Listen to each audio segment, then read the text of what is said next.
Zimbabwe ndikarangarira. Amai Zimbabwe amai yakauya neropa neropa.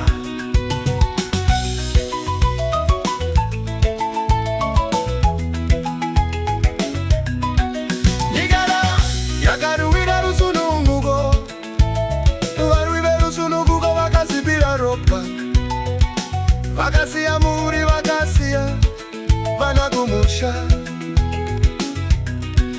kuti isu tigarare takasununguka nyasi. Vumai mose imi vana vehu kuti nyika yakauya neropa.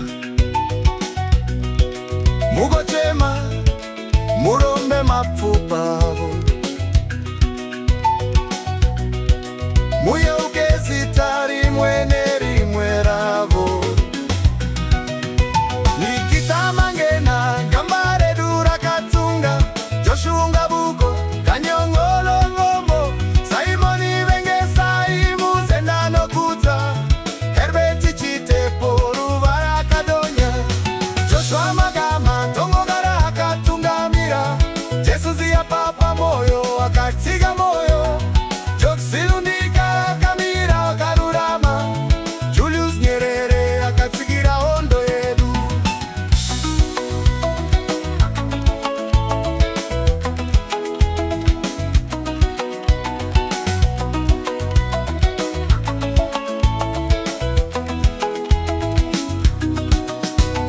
Sungura matelu we Mozambiki, mudiwa we hondo,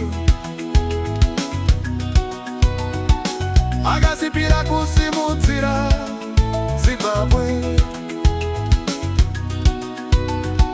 Vakachana pamwe chete seruzha weosho,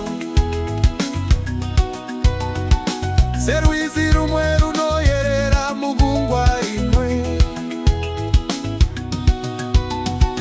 Ngoma dzinorira dzichidana masita, mufaro neruoko rwekuyeuka, birane magitare zvichitamba pamwe, kucherechedza varwi verusununguko vedu. Nikitamanga